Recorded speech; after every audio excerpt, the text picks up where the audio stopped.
Hey all, this is Anthem, and welcome, dear viewer, to the third HellfireComms Disneython. This is going to be a 2-week marathon of basically audio commentaries for various Disney movies. We've got live-action movies, CGI movies, and your classic animated stuff. And this time, it's going to be me and Richie running the show. So, Richie, you're the theatrical guy. Take a bow, please. Sing that stuff.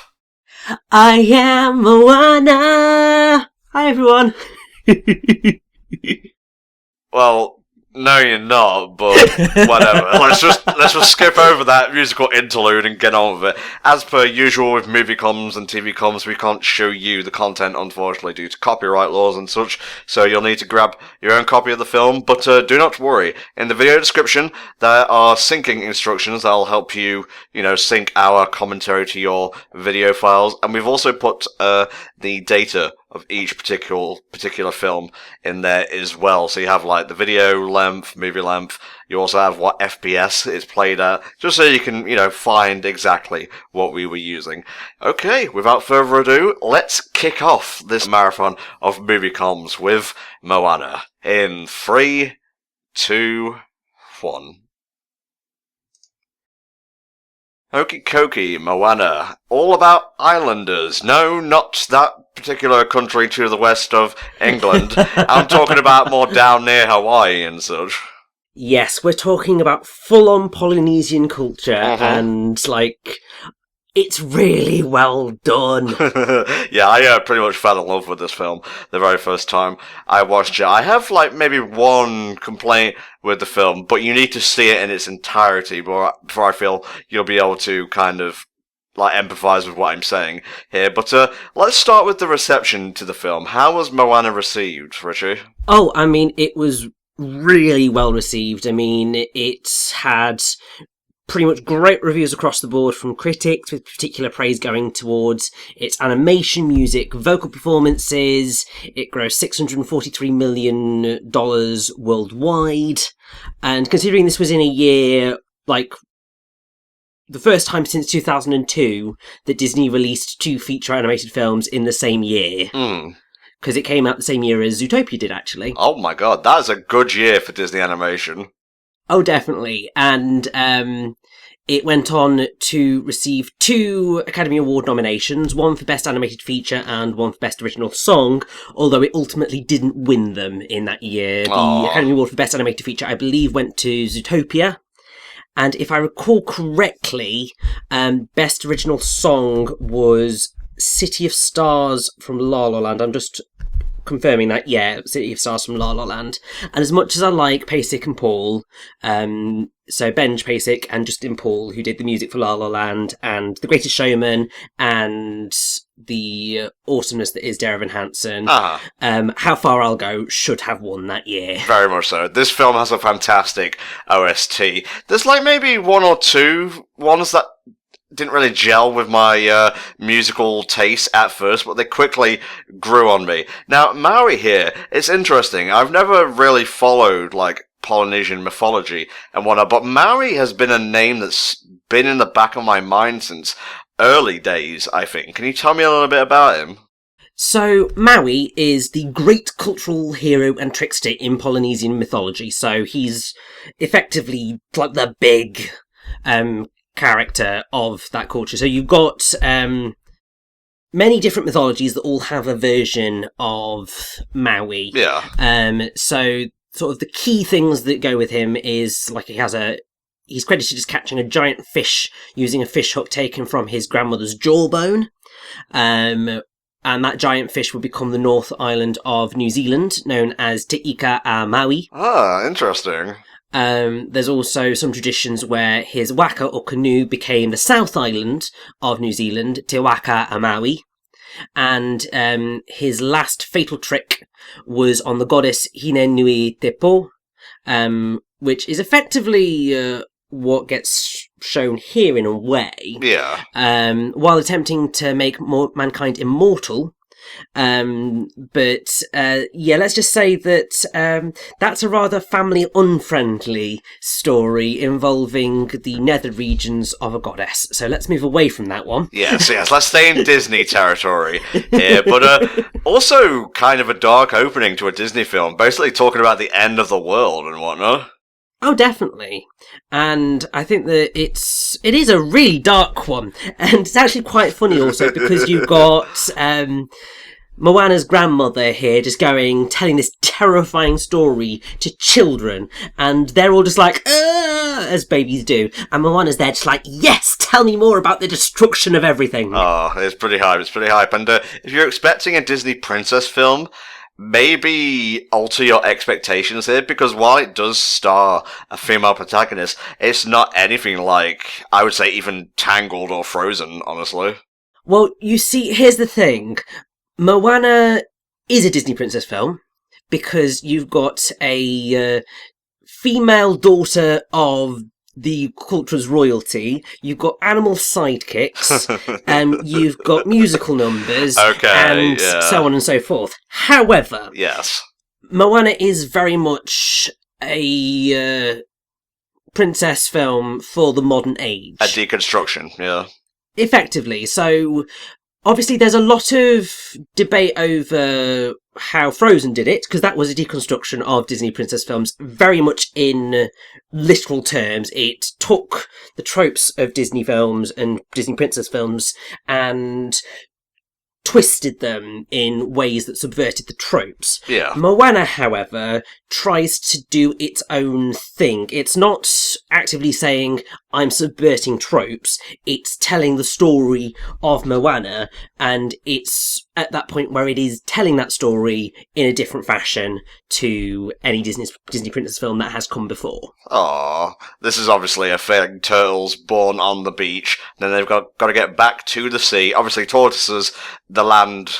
Are they reptiles? Yeah, they're reptiles. I thought they were amphibians for a moment there, but that's frogs. Let's have a look, actually, because I'm not quite sure what they fall under. Well, I'm just going to marvel at the water animation, because, oh my days, it seems a bit redundant, say, with each new film that comes out. All the animation is just getting better and better, but, like, it's come to a point where it's almost indistinguishable from, like, hand-drawn animation for me. Oh yeah, I mean, there's some stunning animation here, particularly to do with the water, because I know that it was one of the things that they really worked hard on. It was also the hair that they worked quite hard on. That's one thing that they keep trying to improve. I will just point out, turtles are indeed reptiles. Okay. I did just check that out. But it's...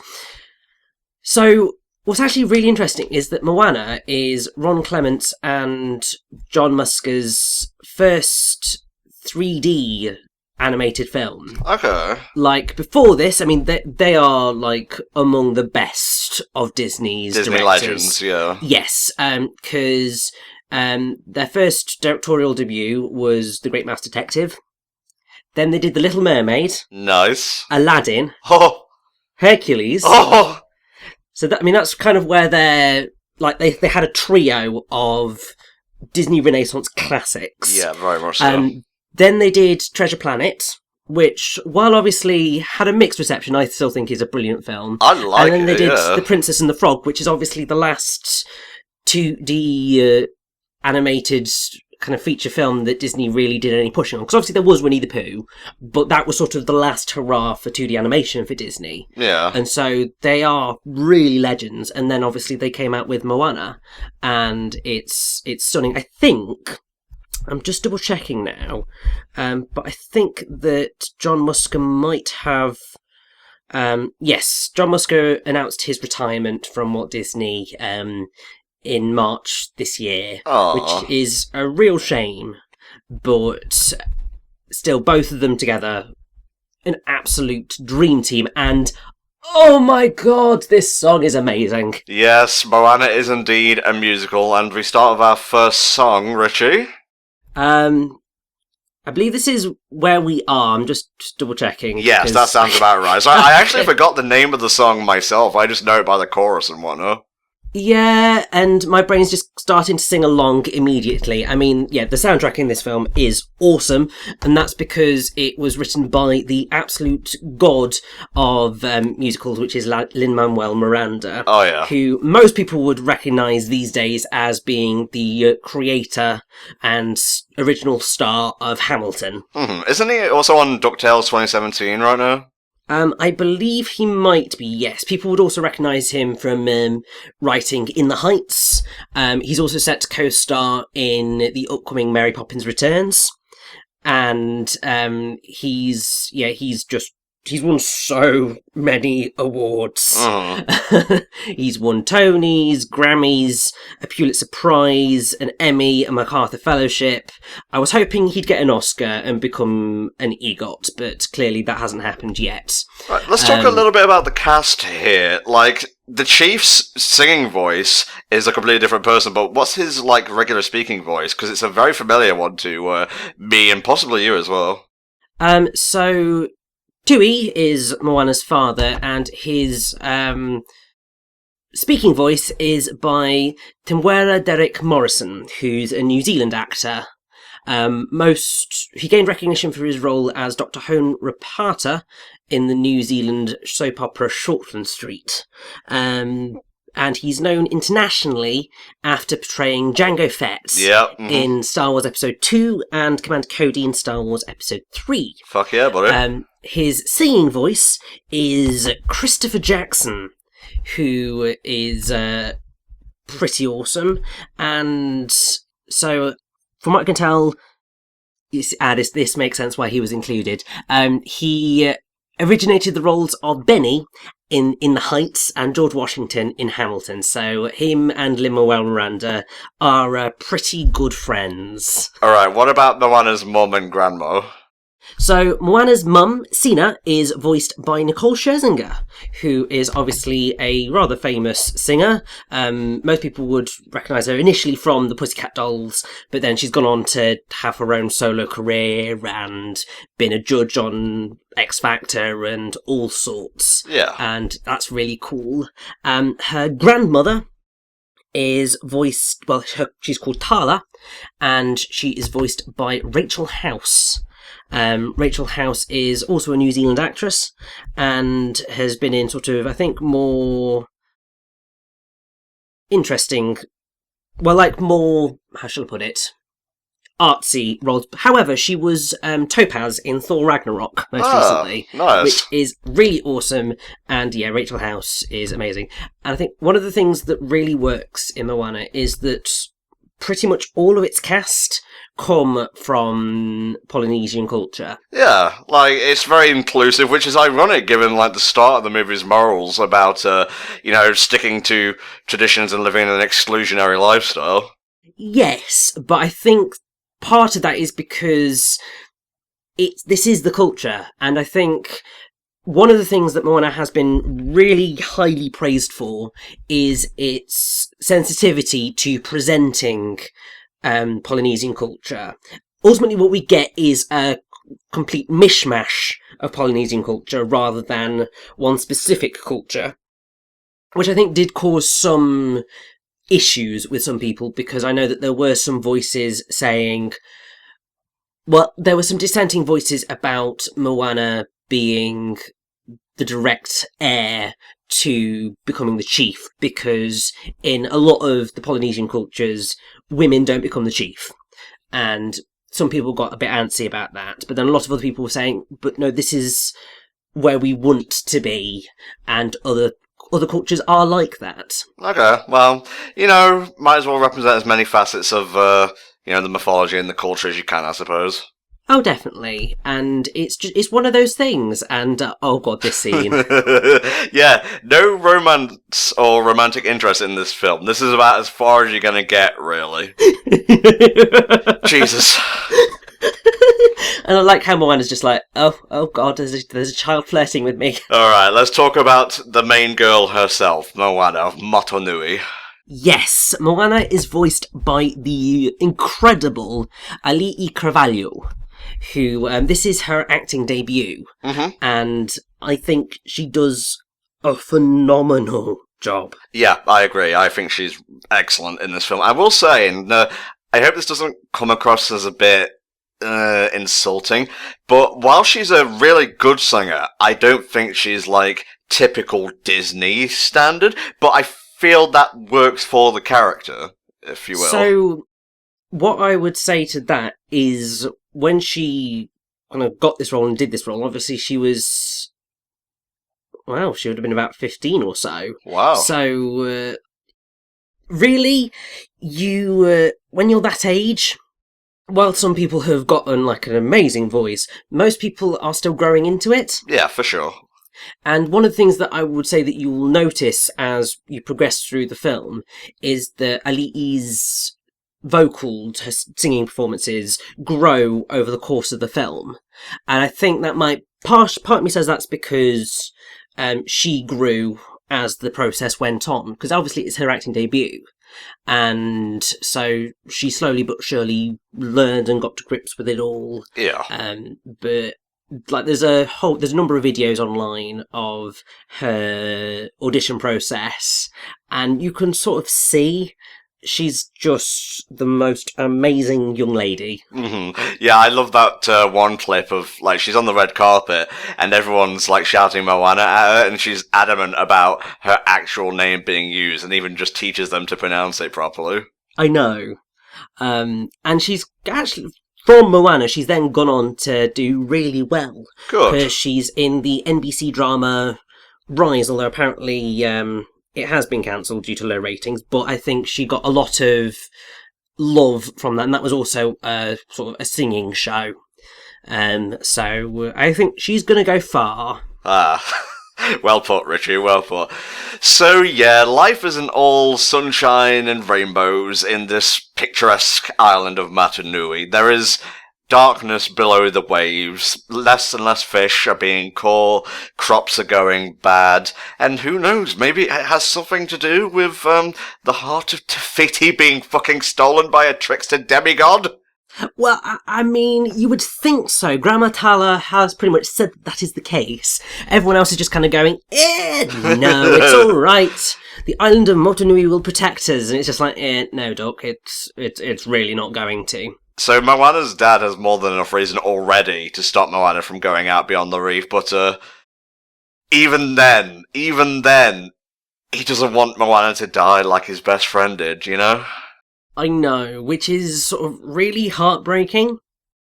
But then also it's that whole thing of, you can clearly see it's that overprotective fatherness, which does come up quite often in stories. It's always the overprotective father. But, I love a bit of How Far I'll Go. Yeah, this is, I would say, the premiere song in the movie. Would you agree with that? Yes, I would agree. It's the film's anthem. Yeah, it's the I Want song, which is, I will admit, very typical of Disney princess movies. Definitely. I mean, there are a lot of I Want songs in Disney. But I think that it's a really good song. It's really powerful as well, because it's that whole, it's an I Want song, but it's an I'm gonna go and take it what I want song. It's not saying I will wait for it to come to me, it's I will do this.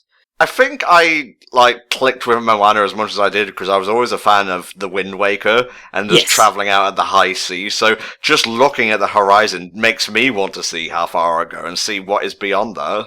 Oh, definitely. I mean, it also helps that, the song is just a great song to sing along to. Yeah, it is, yeah. Like, oh my god. There was actually a version of How Far I'll Go before How Far I'll Go came out, which was called More, which is actually on the soundtrack. Huh. And most of the song is different. I mean, there's a whole sort of different edge to the story, but there's a bit of the lyrics which were kept when it came to How Far I'll Go, which I really like. So they just adapted it for the finished song. Exactly. I mean, it's one of the things that I know that a lot of composers do end up doing. I mean, Bobby Lopez and I think it's Kristen Lopez. Look at these fucking visuals, mate. I'm sorry to gush, but, it's one of the best looking Disney films in existence. Oh god, yeah, it really is. But yeah, what I was saying, so Bobby Lopez and Kristen Anderson Lopez, who did the music for Frozen and Avenue Q and all that jazz, they're kind of masters of reusing cancelled bits of songs that they had before. Yeah. And when it's come to Frozen on Broadway, they've used even more little bits that they loved from earlier songs that never made it into the final film, that were still really great pieces of lyrics and music, and they've managed to work them into the Broadway show, which I just find to be awesome. Mm-hmm. Alright, Moana, let's see if you're able to putting your money where your mouth is. Go beyond the reef, come back in one piece, show it to your dad and rub it in his face. Yeah, I don't think it's going to go that well, because she's never been on a boat. Interesting, you'll see the pig character there. He's on, all the, promo material and whatnot. Not a big character, not even a bit character in the film. Yeah, I think it's sort of, it's a bit of a bait and switch. Yeah. Everyone thought that the pig that I can't remember the name of, which is really bad, was going to be the animal sidekick. Yeah. For the film. And then it just isn't. We have another animal sidekick, which, to be fair, I would say is definitely much better. He has a great bit of voice acting trivia that we'll bring up then as well, but he's a nice bit of comic relief. I didn't feel myself being annoyed by him. Oh, definitely. And what's also really awesome is that, it's not really awesome, but that particular person is, effectively the only white guy on the cast. Mm-hmm. And they made him a chicken.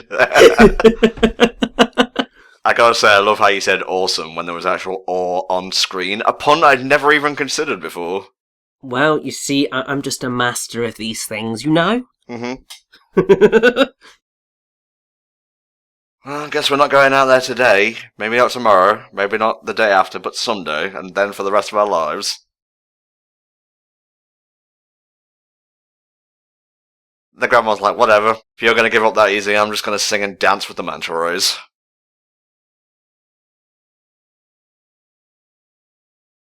Thankfully, these seem to be the kind without the poison barbs and whatnot, which is probably for the best. Probably, but also, clearly Grandma Tala is at one with the stingrays, so they're not going to harm her. So tell me a little bit about the tattoo culture of, the Maui or Polynesian people, mate. So, it's not something that I am entirely that familiar with, but... I wouldn't expect you to be, don't worry about it. Yeah, me, white as they come. I don't really do tattoos. And, actually, Wikipedia is very useless for me in coming up with tattoos. However, that said, obviously one of the big things with Polynesian culture is having these sort of tattoos, and I'm just picking it up now. Yeah, that's where the tribal tat meme comes from, doesn't it? I believe so, yes. And actually, I'm not going to be able to look it up because the internet's not letting me. Don't worry, man, don't worry. But what I will say is, something that I do know is that there was a little bit of controversy that came out. I think it was just before Moana came out. Oh, and it was boy. all to do with a child Halloween costume. Yeah, fuck me. Yeah, I remember this, yeah. Yeah, it was a Maui costume. Great. Wow, brown face, awesome. Yeah, that was the key issue of it was a brown bodysuit with all of the Maui's tattoos, which obviously you've seen part of at the start of the film, and we'll see more of as we go. And obviously, everyone freaks the hell out. I mean, I'm not one for, outrage and whatnot, unless someone's shit-talking Steven Universe, then you'll see me throw a tantrum like never before. But even I was like, woof, that's a bit on the nose, that is. Yeah, it's I totally understand the thought process behind wanting to do it, because you've got to think there are going to be loads of young kids who are going to want to dress up as Maui. However, people are very protective of their cultures, and it is the whole brown face thing, which is not okay in any way, shape, or form. So yeah, they very quickly got rid of that and scooted it under the carpet as quickly as humanly possible. But we put it into the commentary, so the mistakes of the past will never, ever be repeated. Exactly, because if you don't mention these things, then you forget about them, and then they end up happening again, and that's just not okay. What a weird-looking drum. I know, I wonder if it'll take us into a flashback song or something. I hope so, mate. I hope so. And actually it will introduce one of the other musicians into the film. Because while Lin-Manuel Miranda is sort of the key poster child of the music for this film, you also have Opataya Fawai, who I think was the sort of primary ultra-Polynesian influence. Yeah. So this particular song, actually I believe features him singing here. So it's all the Polynesian language that he uses, and it's really quite awesome. So this was Moana's ancestors, back when they actually did travel the seas and whatnot. Exactly, and yeah, this is just it's a really awesome song. It's not my favourite on the soundtrack. No, but it's still really good. It is still really, really good. So, I mean, this is We Know the Way, and it's a great lesson in terms of how the people of Polynesia worked in the past. Yeah. They travelled the oceans. That was their whole thing. Oh my god. So good. It's absolutely stunning. Man, like, they can sail and navigate the stars just using the position of their hands, not even a sextant and whatnot. Well, yeah, this was before those things even really existed. Yep. Oh, I see a familiar island in the distance. Well, you know, they know the way to finding these things. I suppose so, mate. Oh, touching down on a new island. Gonna go find some rupees, see if I can get some arrows. Wind Waker is definitely a fun game. Mm-hmm. Now, this part of the movie, I'm not entirely sure whether I got the wrong idea or not. Is this meant to be a direct ancestor of Moana's? Because he looks a lot like Moana's dad. I believe that is sort of the implication that the Moana is sort of a direct descendant of these people. Okay, so he was the chief's son and he set out to find land to claim as his own. Yeah, so there's sort of, the trail goes down, it's probably a few hundred years or so. Okay. I would think, perhaps, but that's the whole gist of it. And actually, in, it's either More or the reprise of More, there's a line which Moana sings. I'm just gonna get it up now, because I can't pull it out of my head at this moment in time, and it's really annoying me. Don't worry, mate, they're just talking about plot and lore and whatnot. Oh, exactly.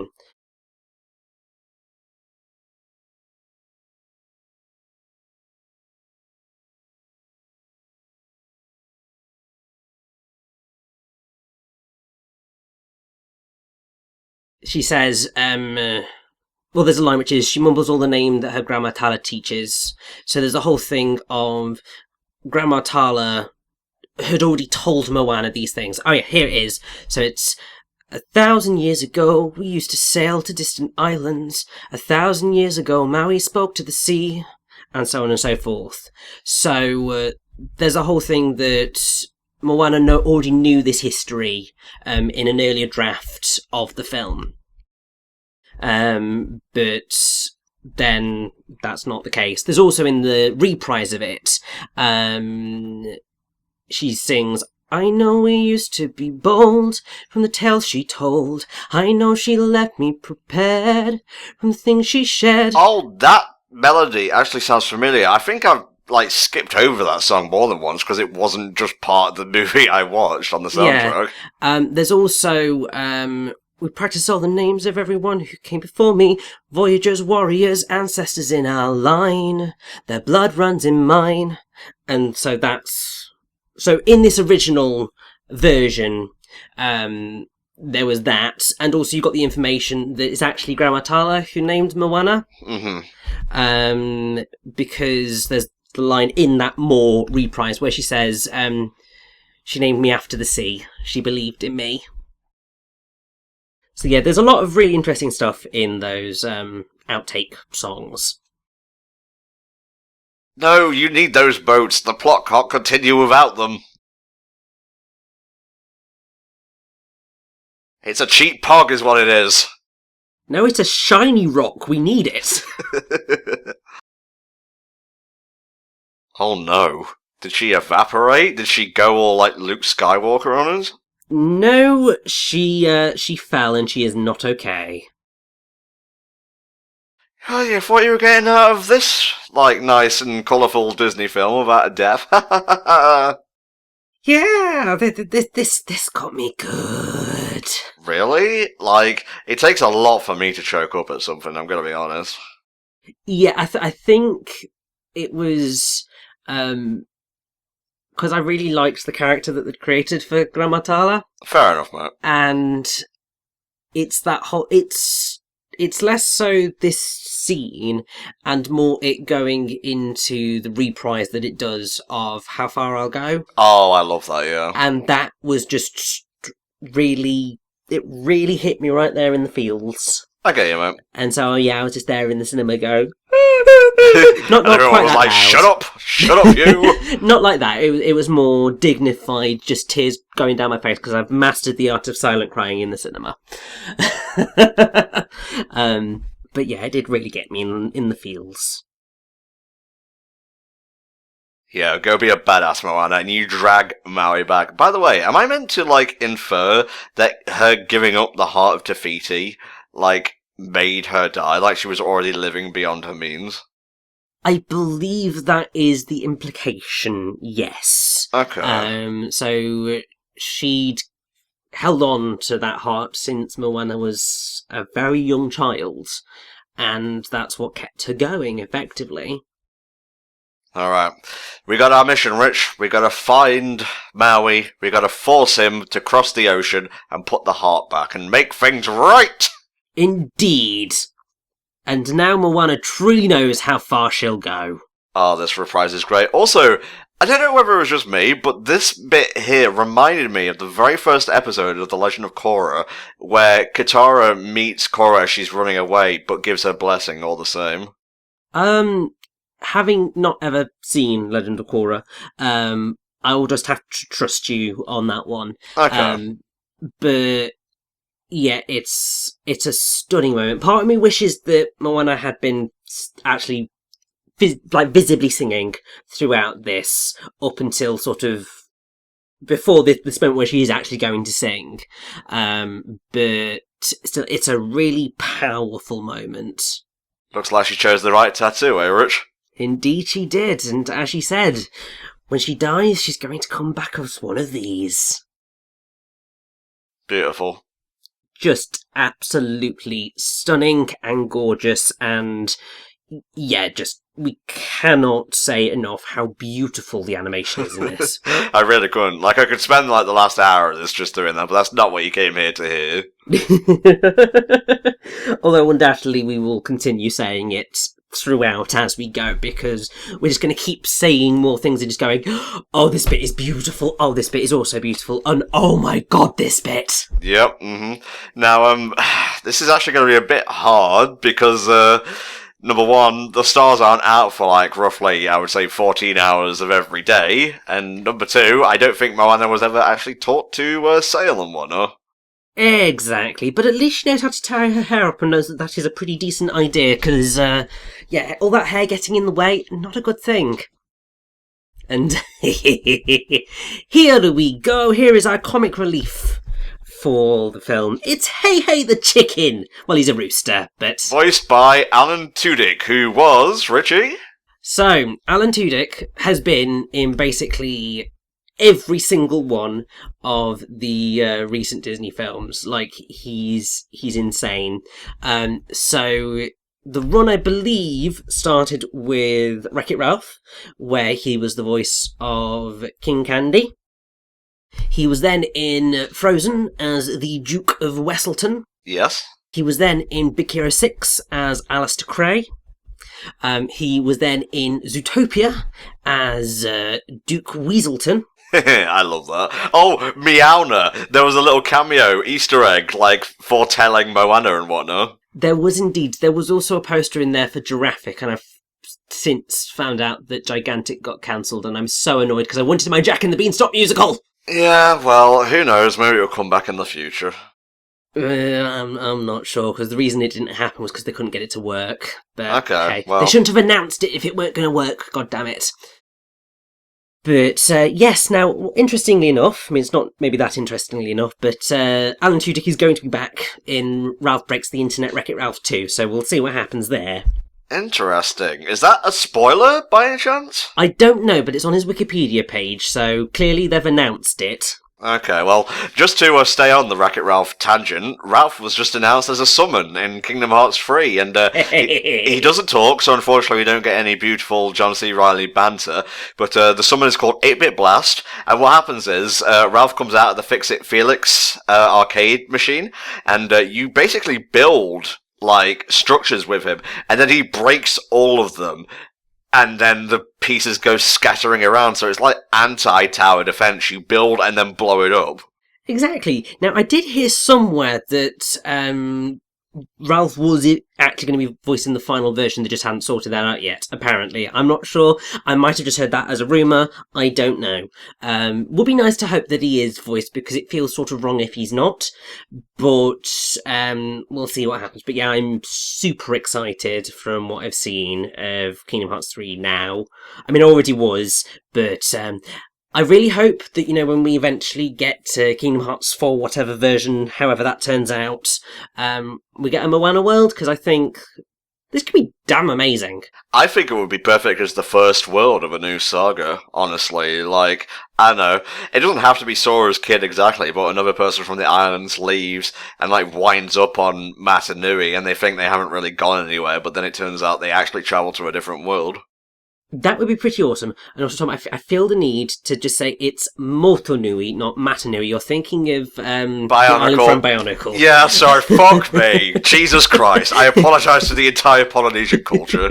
I mean, it's partially fine, partially not, because I know that there was a whole hoo-ha over Bionicle's use of Polynesian culture, most notably brought up again recently because Liam Robertson unveiled Lost Bionicle game, which looked was pretty good, in actually. production many years ago, and that has now been released via some really awesome people. I would definitely recommend watching that video, because it's very, very interesting to learn the history of that whole project, and also that presents a few of the difficulties that LEGO ran into in its use of Polynesian culture, and I think that ultimately Moana does a much better job of using it, because it's not co-opting Polynesian culture, it is about Polynesian culture. It's celebrating it, yeah. Exactly.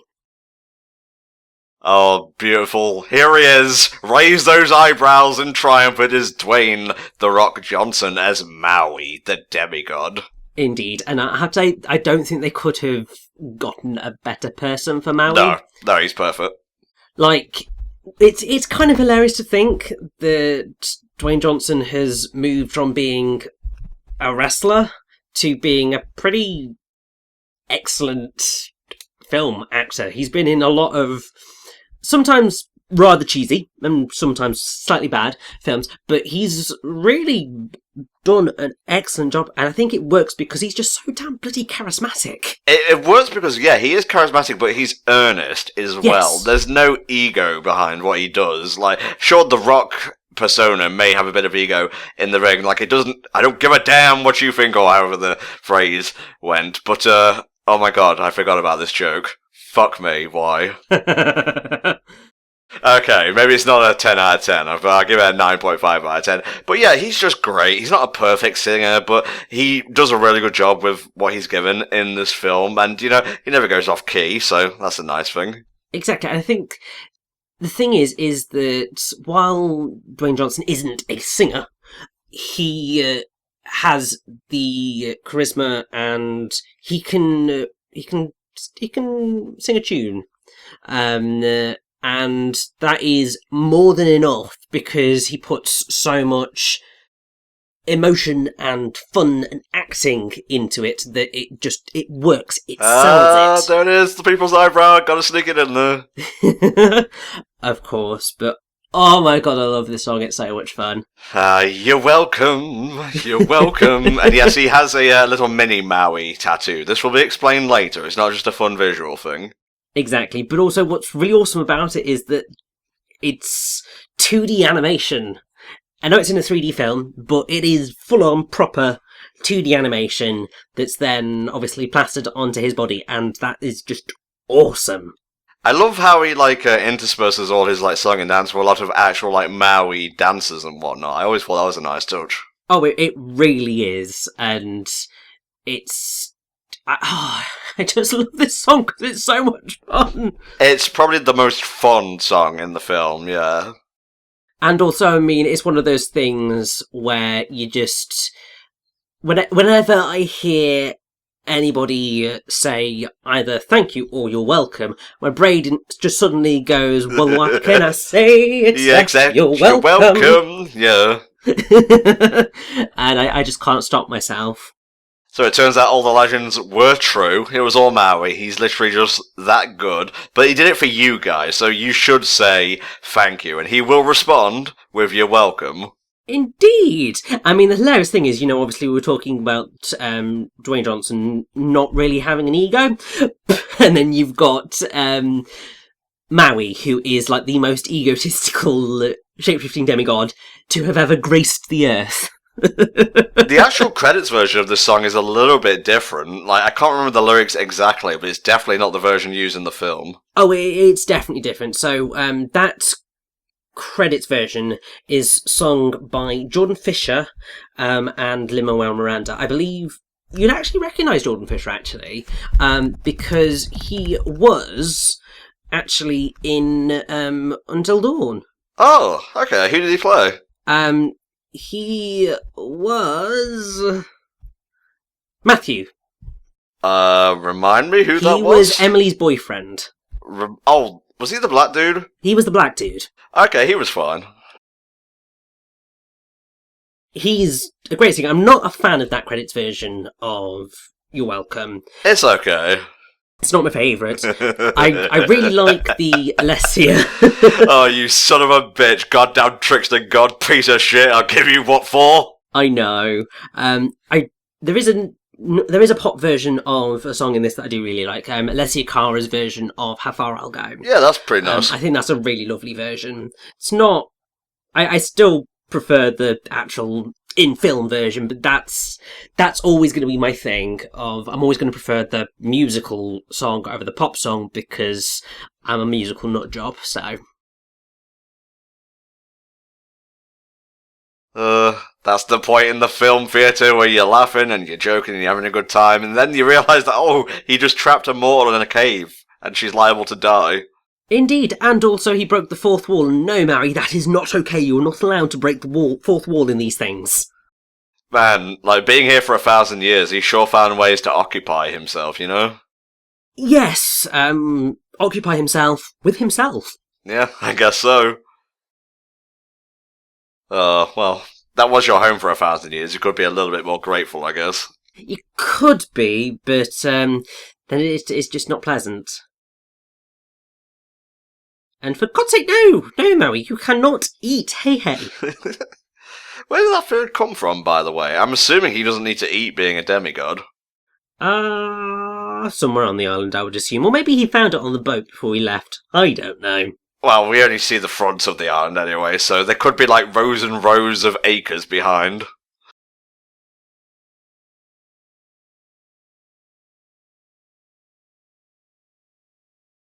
Bye, bitch! Oh, well, just roll credits here, it's done. Moana failed. Yeah, no, I think the ocean needs to do a little bit more here. It needs to pull its weight. There we go. Did it even give her like an air bubble pocket or anything? Nope, there you go.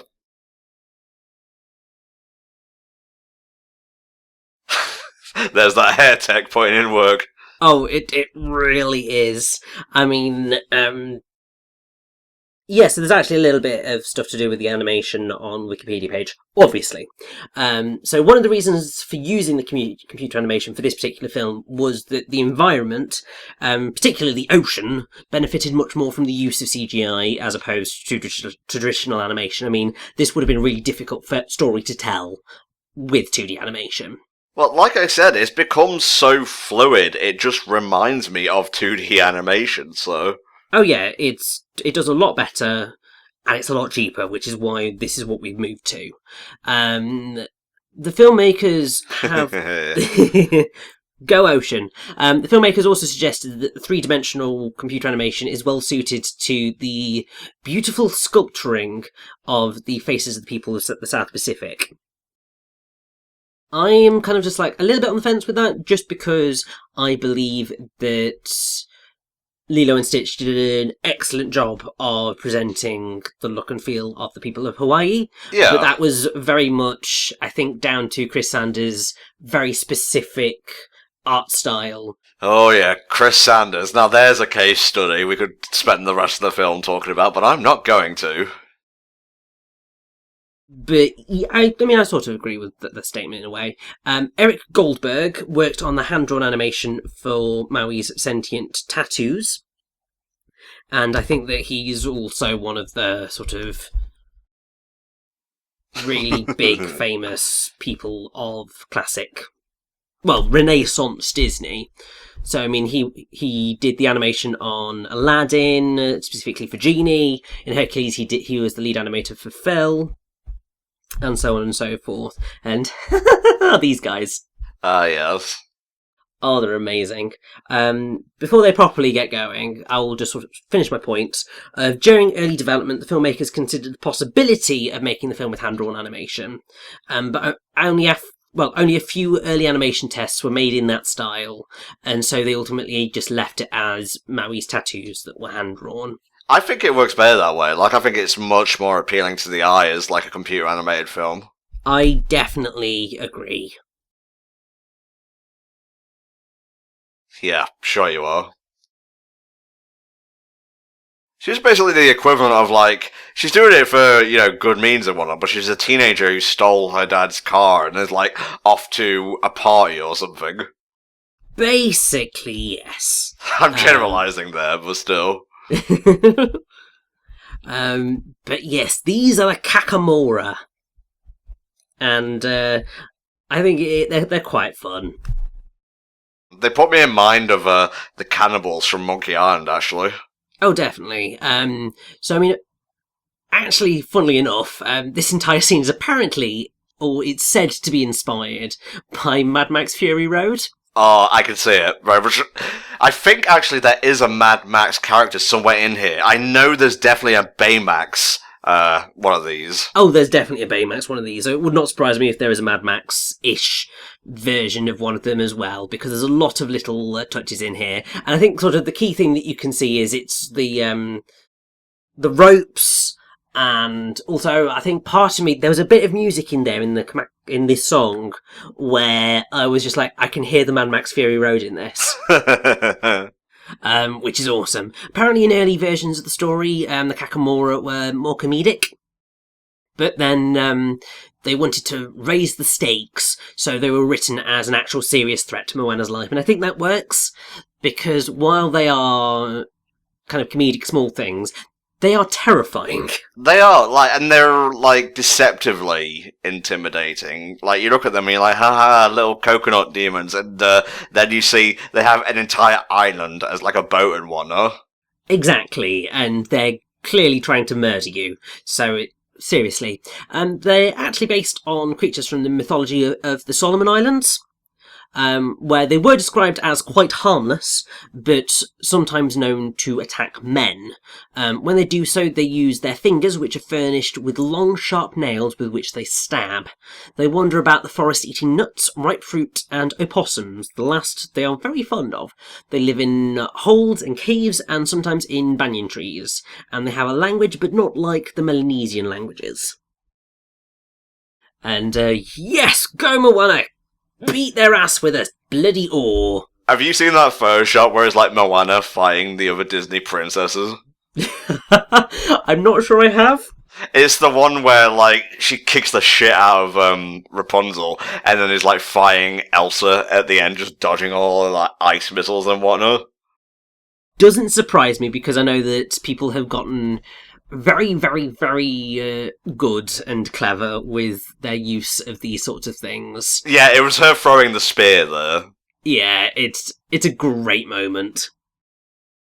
So yeah, she's still learning how to be, like, a wayfinder and whatnot, but she can handle herself on the high seas with a bit of help from her friends, a chicken and a demigod. Exactly. But I think the thing that we kind of saw there was that Moana is she's very resourceful. Just like a chief has to be. Well, yeah. I mean, how else are you going to get through these sorts of situations? You kind of have to take what you can get and roll with it.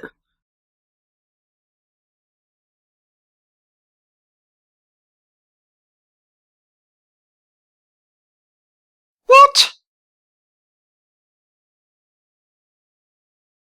Well, you know, we're here now, so just take me there, and I'll do what I can do. Exactly. I mean, there's only so much we can do in these situations. I love Minnie Maui, he's so great. I know, and he's totally on Moana's side as well, which is just like, yes! You go, Minnie Maui! Okay, so he can eat, but does he need to eat? These are questions that the film unfortunately doesn't answer. I'm going to have to duck off another 0.5. I don't think that they really need to answer that one. I'm joking, Richie. I mean, good, because otherwise I would be seriously judging you right now.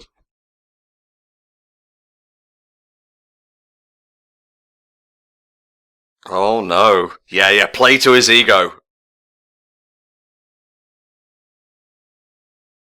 And also, I love how she's eating a banana right there, because part of me is just like that part. Well, part of me feels that should have been an apple because that's the typical fruit of assholes in movies. I mean, there's a whole reason in the whole Cinema Sins. Oh Jesus! Don't bring up fucking Cinema Sins here. I'm trying to have a good time. Well, no, but there is the trope that they've certainly made light of. That every film asshole has an apple and eats an apple because it makes them look like more of an asshole. Yeah, it does actually. No, like, no one's going to take you seriously if you're like eating a pineapple or something. That's just too unwieldy. Exactly. So I do find it quite funny that she has that moment of eating a banana in the same vein as you would eat an apple, but it's not an apple, so therefore she's not actually an asshole. Wow, what a random and pointless tangent. Hey, it's a movie com, so you've got to come up with some stuff to get through these things. True, mate, true. It doesn't feel like I'm exerting any effort to commentate over a film like Moana, though, because when I get something really good, I find myself enjoying it more than outright critiquing something I find to be very bad and not well put together. It's very true. I think there are times when bad films can be fun to commentate over. It's just they've got to be a specific brand of bad for that to be successful. There you go. Effortless. What's that brand of tomfoolery called, mate? Is it just called... Actually, I don't want to use my words incorrectly here, because tying a knot isn't correct, and knotting's just altogether... Honestly, I'm not quite sure. I mean, that is tying a knot, because he was literally tying a knot. So I think you would be right saying that. Fair enough. That's popped up in, like, all kinds of different media from way back into our childhood, so the concept of, like, sailing and whatnot, I think, is ingrained in our DNA. It is, but we don't actually really make any use of it.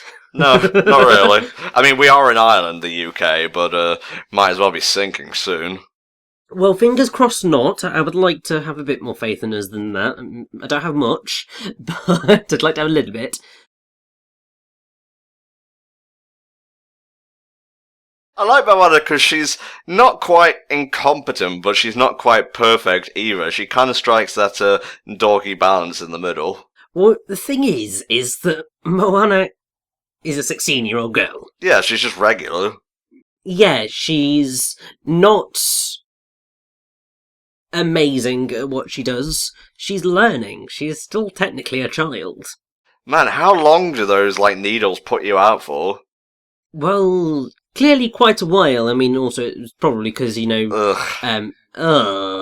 Two P jokes in one movie. I'm gonna have to deduct another whole point. Yeah, I know. It's just like, Disney, you are better than this. If it wasn't the tweeting joke. I genuinely liked the comedy in the film, don't get me wrong, but this is just a few jokes where I was just like, ha ha ha ha, the first time I was watching.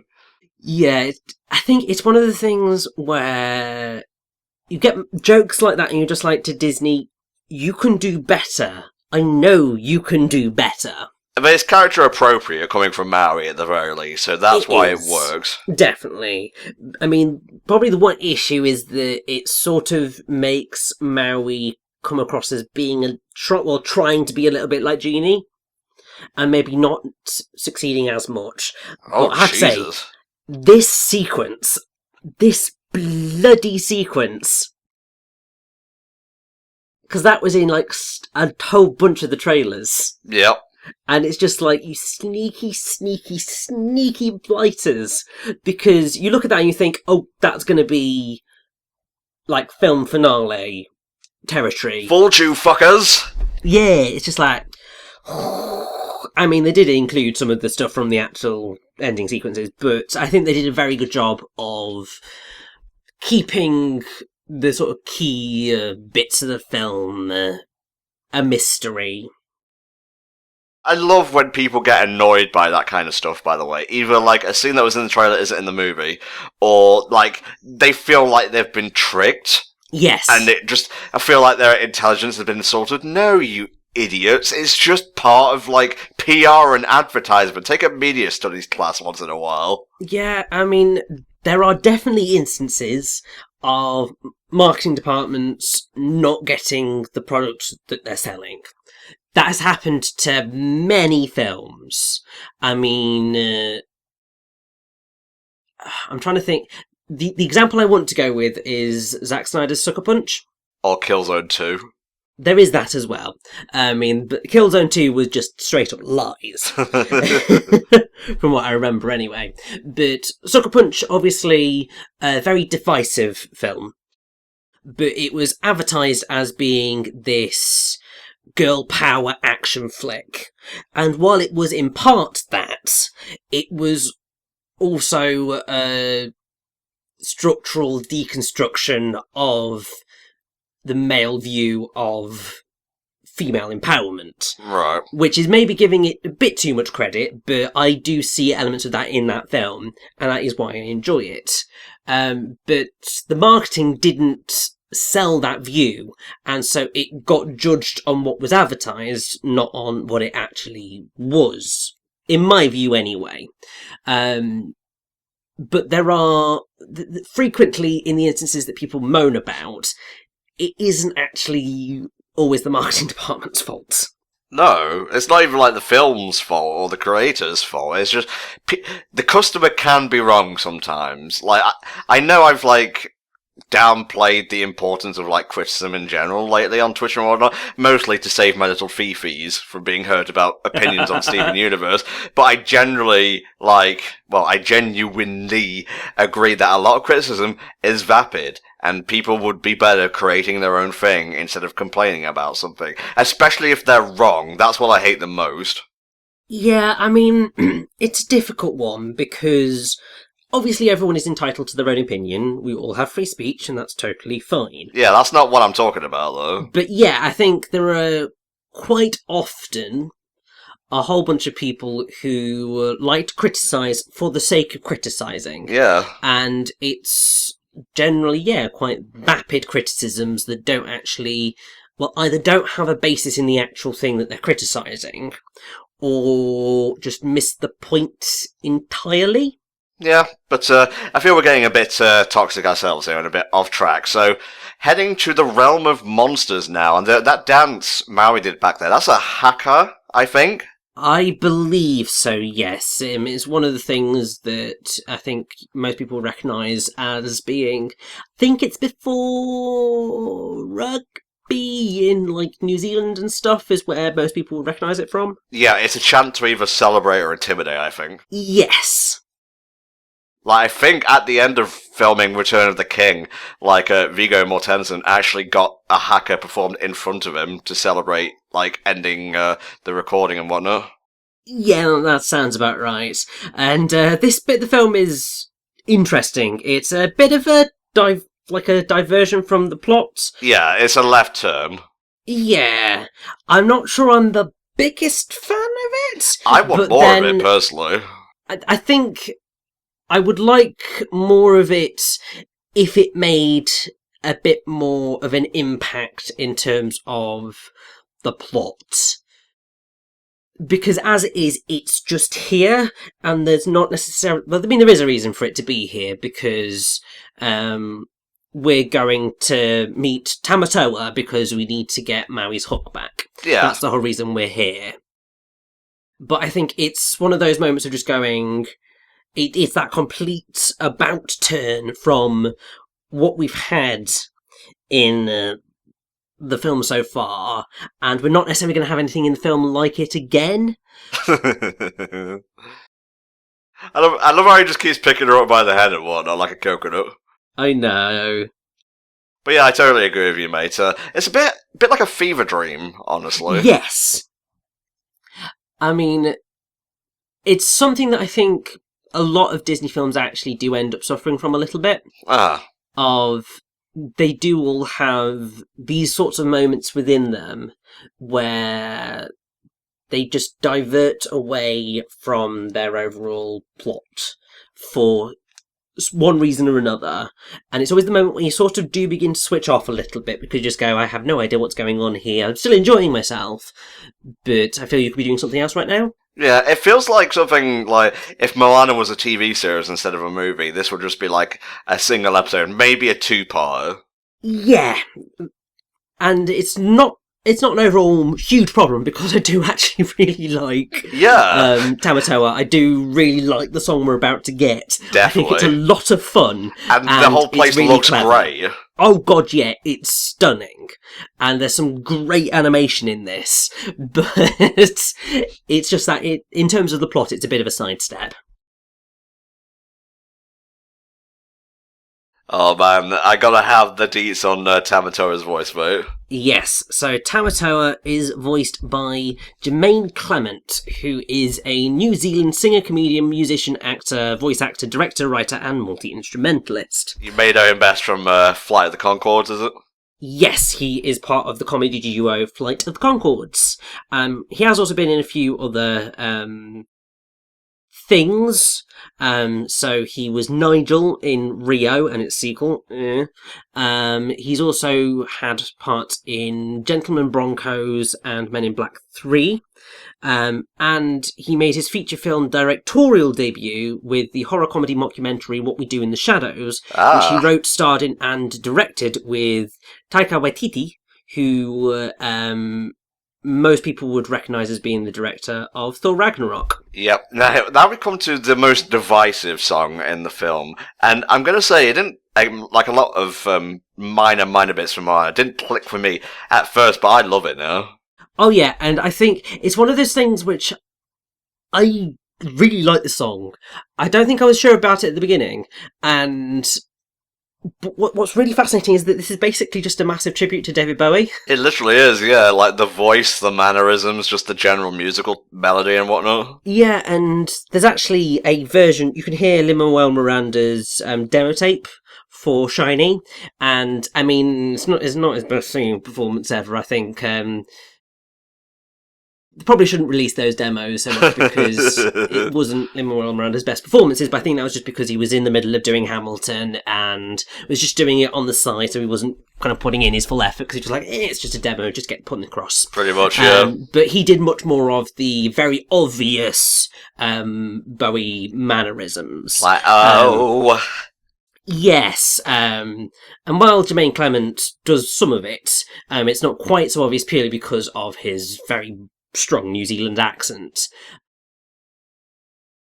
But yeah, I think it's a really cool nod to David Bowie. Did you notice Sven during that transformation sequence, by the way? No, Tom, I'm not completely blind. I think somewhere in that pile of gold is also Genie's lamp, but don't quote me on that. I believe so. I mean, also, when we had Your Welcome, Flounder appears in that sequence, in the 2D bit, which is great. And I think, like, that monster that nearly grabs Moana before it's shot up into the tide, I guess, that's also a reference to something, but I can't remember what it is off the top of my head. Potentially. I don't really know. So what type of crab is tamatoa? I want to say coconut crab. You are actually correct on that. It's the hair on the claws that, like, tips me off. Yes, so he is based on a coconut crab, which is a species of terrestrial hermit crab, also known as the robber crab or palm thief. Ah, there you go, perfect. Oh, I love this bit. Like, some people complain about, like, telling dialogue or giving plot through song. I think it's perfectly effective, because it's something we've done since time immemorial. It's a story through a melody. It just works. Exactly, and I mean, it's sort of the whole thing of a musical. Like, you're either moving the plot along, telling backstory, or having a character moment. Those are sort of your three key reasons for having a musical number. So, it makes sense that you have those moments. But yeah, this is just like a complete and utter fever dream, but it is, like, beautiful to look at and terrifying as well. Oh my god, it's like Friends from the Other Side, really. It is, but it's a lot brighter and a lot more colourful, and I'm really loving it. And now you get a little bit of that, like, demi-godliness of Tamatoa himself here, where he really does come across as a monster. Indeed, because obviously throughout that entire song, it's the villain song of the piece, but it's more the comedic song, which I think works quite effectively. Oh, you see, we played a little bit of a ruse game on him. He's down the river on the ruse cruise. I love this. I love his voice. Oh, it's amazing. And I will also say to everyone, make sure that you stay for the stinger after the credits, because it's definitely worth it. Yeah, Nick Fury comes in and asks Tamatoa to join the Avengers. Sorry, spoiled it. Of course. But no, I mean, obviously, in saying stay for the stinger at this moment in time, obviously it features Tamatoa, but also it features a reference to the musical that effectively inspired a lot of Lin-Manuel Miranda's music, and also the kind of big major film that made Musker and Clement's Disney Legends. I think we've given enough data and information here, mate. People can figure it out. Well, yes, still. And this bit looks ridiculous. Oh my god, you can't, like, just put a close-up on the giant shark and expect me not to chuckle. What's funny, though, is that, like, during all this, obviously you're meant to be focusing on Maui, but if you take a look at Moana, if you, like, rewind a little bit, she goes through, like, several different facial animations, and it's just great. Oh, definitely, and just, it's awesome. He's a big cock, is Maui. Also, facial animations, expressions, Tom. Jesus Christ, get your words right.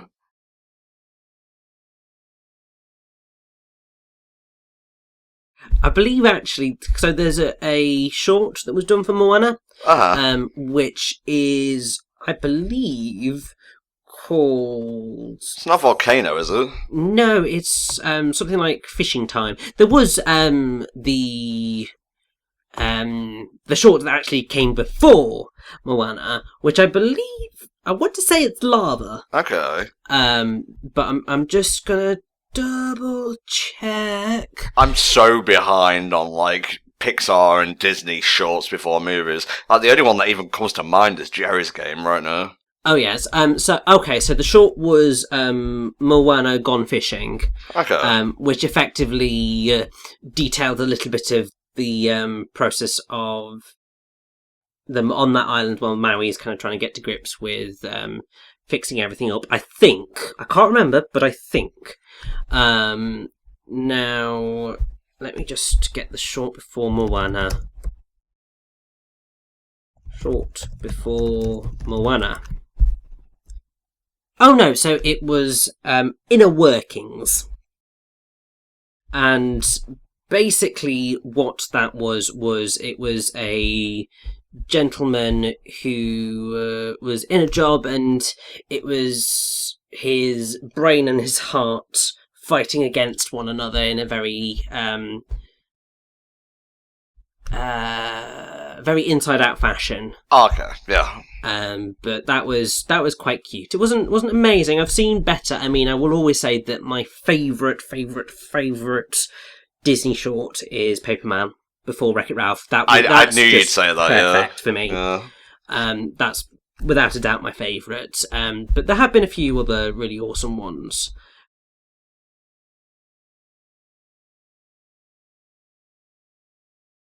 So I know that there was one which was called Lava, but I think that was actually...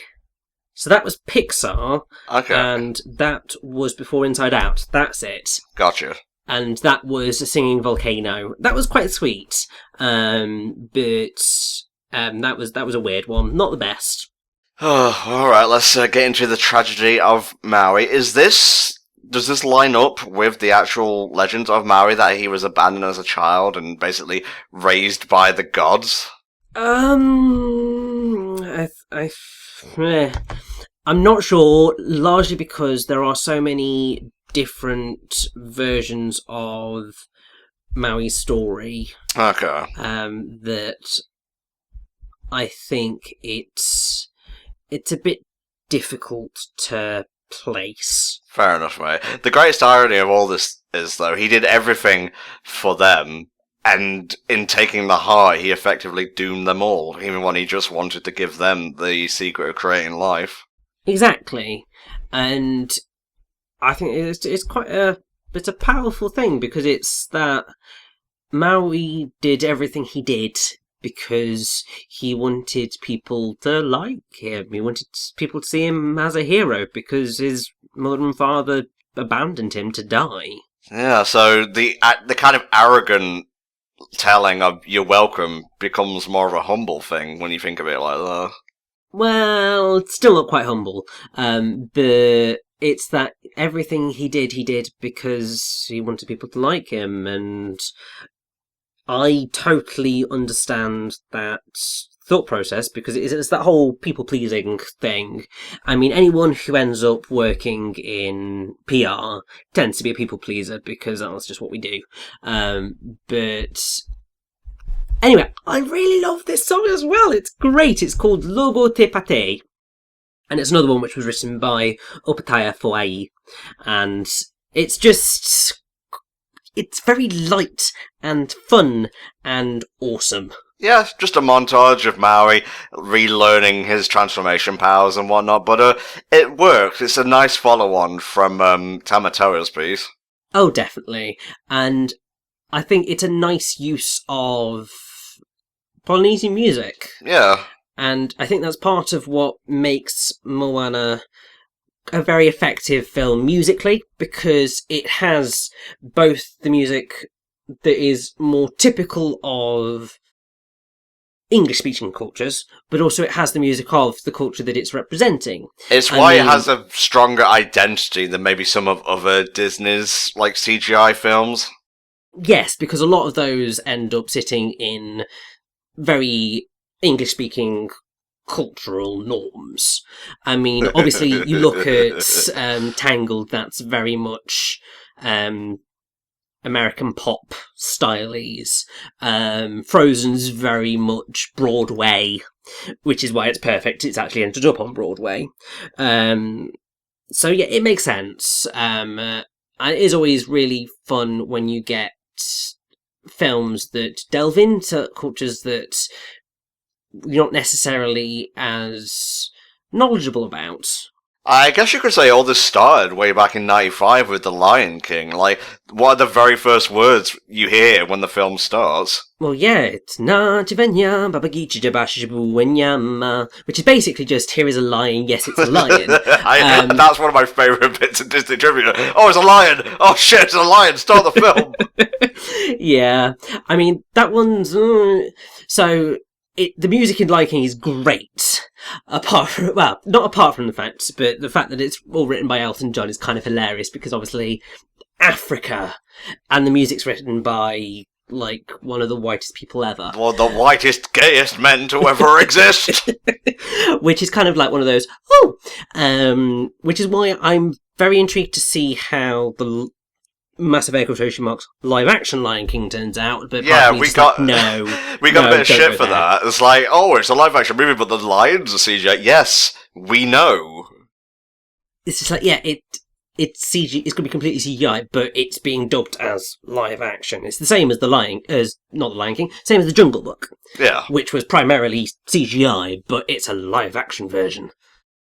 It's the same as the fact that they're doing bloody Dumbo as well. I thought that one had died. I'm less worried about that one, mostly because Dumbo was never really my favourite Disney film, but who knows, maybe we'll cover it in the third Disneython. We are still ironing out the set list and whatnot. Oh, you mean the original Dumbo? I thought you meant like the Tim Burton live action one. I was just like, why that hasn't even come out yet? I don't even want to see that. No, I'm travelling to the future to get a copy and then I'll come back. Okay, that's fine. Alright, one last montage comment from back there, by the way. I love how not only was Maui growing throughout that sequence, but Moana was as well. Oh, definitely. I think really, really effective, and this is quite a stunning sequence as well. Oh yeah, like, take note of how the water turns green when the fireballs hit. That's a little something that you might want to keep in mind. Oh, definitely, but also, I mean, great big lava monster... kind of dangerous. Yeah, for sure. Well, kind of. It's literally magma personified, mate. Yes. And also, I mean, it feels slightly odd to me, sort of anyway, watching this at the present moment in time, because obviously we're recording this way, way, way, way, way in advance, because we're not repeating last year. we were recording down to the wire, and I nearly just wanted to just stop everything and just go, no, I can't do anymore. Mm-hmm.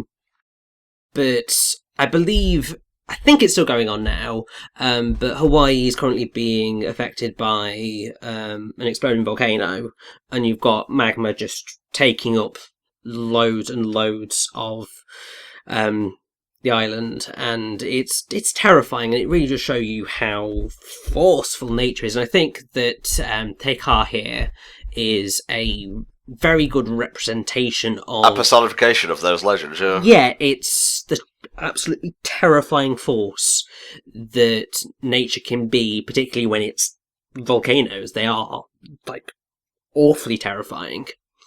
And I hope... obviously, when this comes out, I hope that it's all, finished. But obviously, wish everyone who's going through that well. And,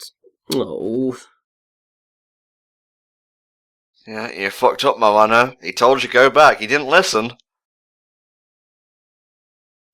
After they were doing so well as well, they passed that point in the movie where the two buddies on an adventure had finally come to understand one another, and then something goes wrong, and maybe they'll get back together at the end of the film. As much as I love the story of Moana, it is just that wee bit predictable. Yeah, this is where, I would say, my one complaint of the film comes in. Disney, a lot, to the point where I didn't even really notice it, has been doing a lot of buddy cop movies recently. Most notably in Zootopia, where it is literally a buddy cop movie. But did you notice it in Inside Out with Joy and Sadness? Did you notice it in Wreck-It Ralph with Ralph and Penelope? If you didn't, your brain... Vanellope, sorry. I got the Alleppy part right, that's all that matters. You may not have noticed it while you were watching, but your brain did. Now... I would say that it's a different kettle of fish. I mean, they have all got the same sort of friendship plot arc, Every single one of them. I wouldn't necessarily say it's the buddy cop plot arc, although it sort of is. But that's... Well, no, that's the dynamic. What they're trying to do in each film is reach a location, or find a thing, or do a thing. Yeah, there is that. God, Disney, you need to get a little bit more creative, god damn it. The thing is, though, they're all still really good movies in their own right. My main problem with Moana, apart from that, is it's essentially a road trip movie. But I wanted more sights along the way. I feel like another 20 minutes would have been perfect, because this is roughly a 90-minute movie. I feel it's a bit too short. It really does sort of just move along at a great pace. And, I mean, I would say that I think it's about right, but I totally get your desire to want more. Quite fitting that the outtake song from Moana is called More. I want more! No, it's I wanna know more, there's always more, there's always more. No, the fucking Little Mermaid, you pleb. Oh, I want more. Yes! Oh gosh, ugh. You see, you needed to actually sing it properly, because as it was, I was just like, what the hell is that? You rude bitch, you need to actually not butcher a classic, Tom. But, I mean, the song we're about to get right now is a classic. I fucking adore this. Oh yeah, it's a great piece of music, and I think it's a really amazing climax song, effectively, for Moana's growth arc. Yeah. And I think it's very fitting because it moves her from how far I'll go to because the whole thing of this film has also been about Moana's identity. Mm-hmm. Is she the innocent warrior as she was as a child? Is she the chief of Motunui? Is she the girl who loves the ocean? And this kind of pulls it all together. And it's just really beautiful. This got me as well, because I was just like, Grandma Tala! Oh, this didn't get me. A certain thing in Coco did. I'm looking forward to recording that. Oh, that will be really good as well. This is a very Yoda moment, I have to say. Like, why are you hesitating?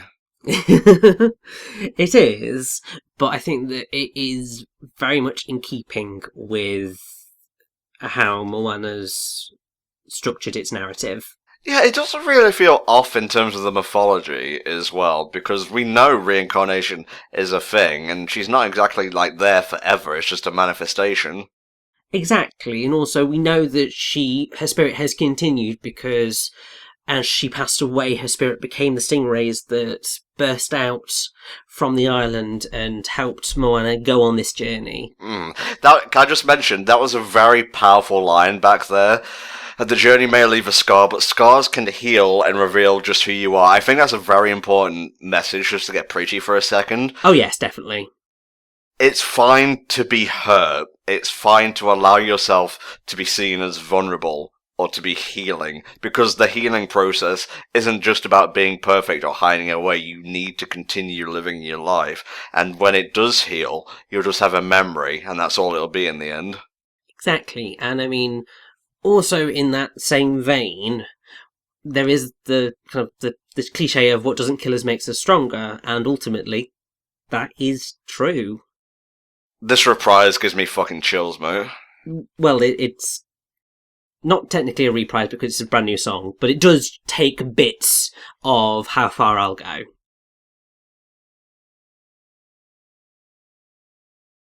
Oh, there's those goosebumps.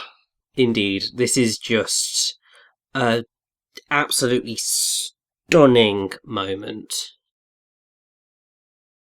I mean, it's very fitting that... Oh, Jesus. Yeah, it's very fitting that the song is called I Am Moana, Song of the Ancestors, because just all of this is stunning. Yeah, let's listen to the crescendo now, no commentary over it. Yeah, this climax is beautiful.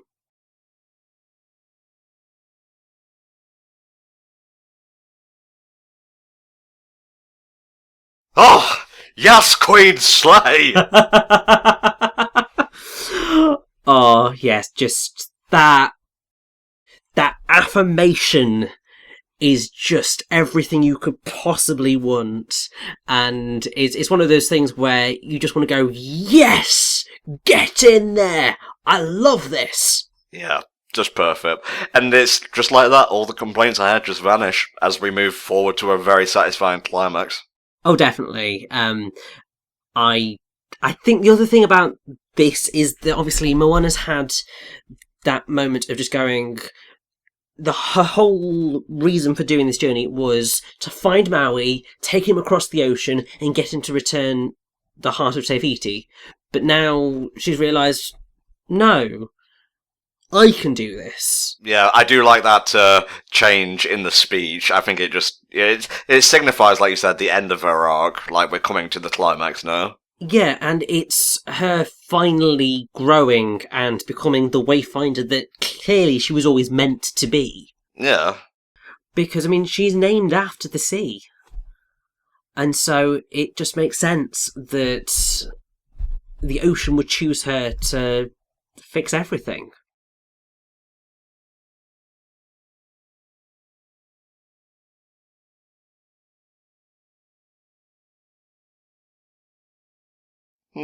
Sad but true. Oh, here we go. Oh, you're coming back for round 2, are you? Where's your power with the hook? Yes, Moana doesn't need that because Moana is amazing. And actually, while we're in this amazing climax sequence of Moana being an amazing badass and being the princess that everybody wants her to be, where I live, so obviously I work at a local council, and basically the elections team went to a local rainbows group. So basically think of girl guiding and scouts and stuff. It's the youngest rung of that for girls, and they kind of taught them about elections and voting and so on and so forth. And to test that, they did a mock election for the Disney constituency. Oh, that's great. So they voted for Disney characters, and Moana came out victorious in that vote. Rather annoyingly, Peter Pan came second, and I don't really think that Peter Pan would be the best Member of Parliament, but Moana, definitely. Peter wouldn't even want to be a member of any, organised organisation, I guess. Exactly. It's just like, I would not trust him to do anything. Who made this poll? Literal children? God. Yes, because they all chose the characters and then nominated them and then voted. Oh, shit. But still, Moana won, and that's what's important, because clearly, Moana gets stuff done. Oh, I think we're going to need a little bit of help here, otherwise you're going to be seeing one dead princess soon. I mean, to be fair, she's technically not a princess. You've been saying the opposite the entire film. Shut up, you. I mean, it's a Disney princess film, yes. But she is the daughter of a chief. So she's technically not a princess, but she is a princess. So, yes. Gotta make sacrifices, I suppose. Well, exactly. And I mean, otherwise he's not going to be able to do anything. Oh, I adore this line here.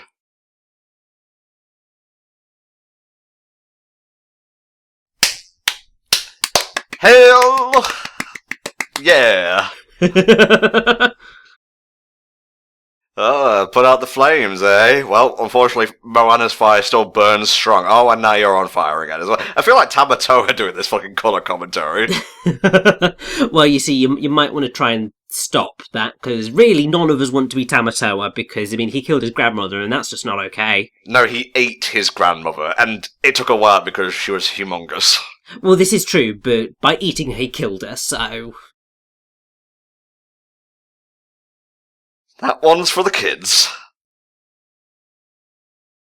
Oh, here's another really quite fun thing, is that there's... I know there's a video somewhere online, but there's a guy who works at a shop somewhere, like a supermarket type thing, who sort of looks like Maui. Aww. And, like, I think every now and again, like, there's little girls who come up to him and are just like, are you Maui?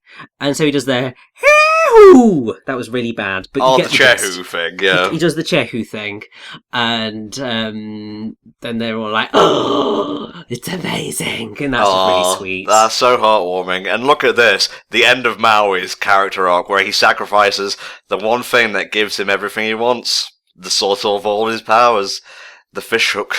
Exactly, and I think that's a really good thing for Maui, because it is that whole shift from doing what he does to be a hero to actually being a hero. Yeah, it's just like Hercules. Well, the Disney version of Hercules, anyway, where, we'll address that in a second, but, Herc had to basically give up everything he wanted, like his life, to save Meg, and then he was rewarded with godhood.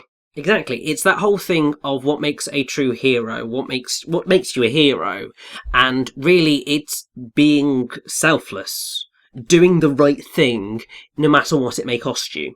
I love, like, how Maui's last line of defense is just performing a haka and staring death in the face. Oh, definitely. And then I think that this is also a really powerful right word there. moment, because Maui's entire shtick was to fight Te Kā, but what Moana has realised, I think in part it's that whole it works because stereotypically women are more empathic than men, but it is that whole, the reason that Moana sees this is because that's the way she thinks. Yeah. She sees that actually Te Kā, oh my god, is the source of everything. And yeah, this is just amazing. What's this called? I Know Your Name? It is Know Who You Are.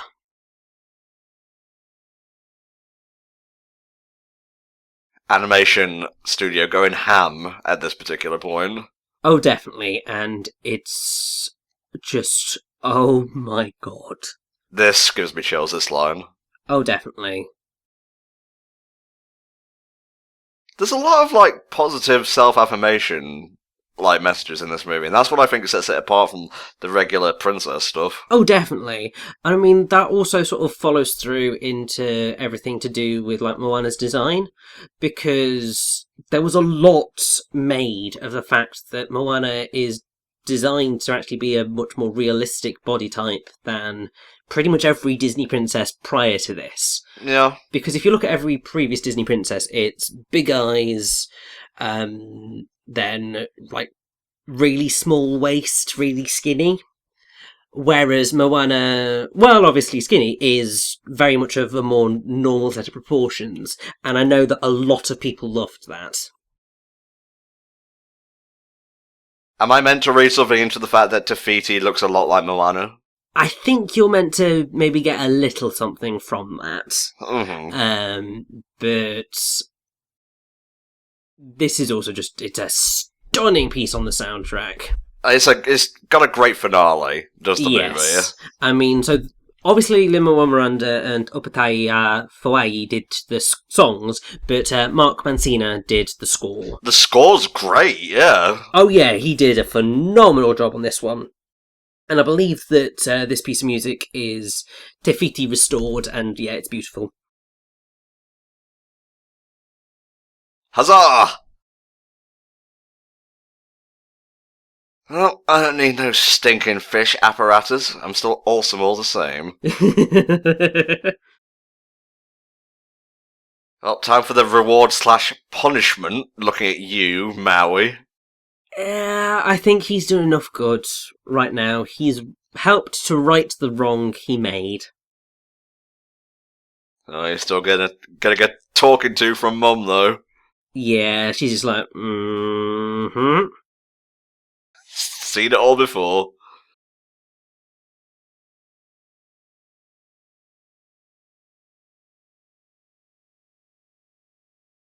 Pure, unmotivated humility. And that's why you're getting a new fishhook, boy. Exactly. It's his master sword. Exactly. It would be wrong for him not to take it.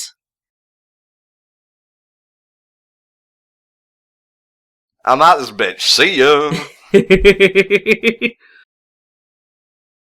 This is also a thing from Polynesian culture. The, what is it, the forehead part? Probably yes. Like, Moana and Moana's grandma does it. Obviously, Moana and Te Fiti just did it.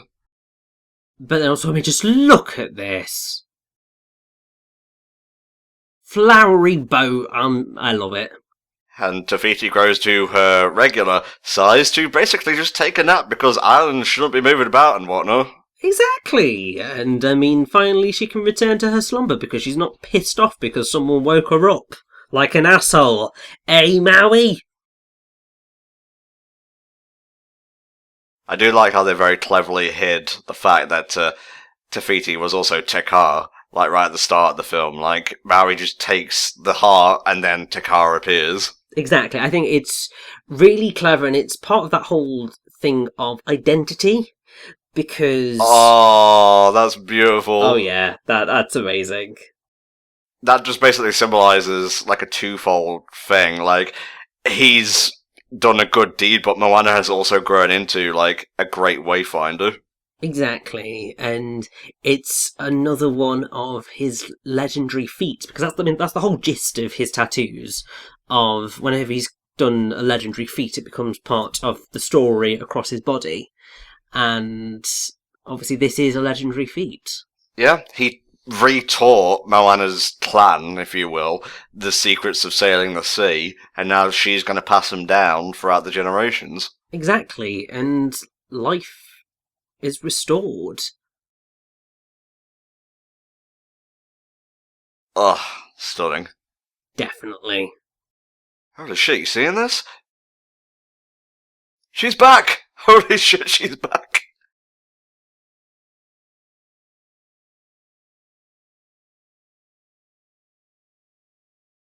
This is what gave me massive Wind Waker vibes.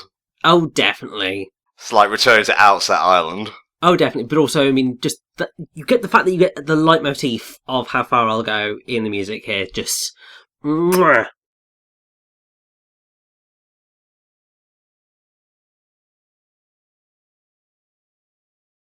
Wah wah. Aww.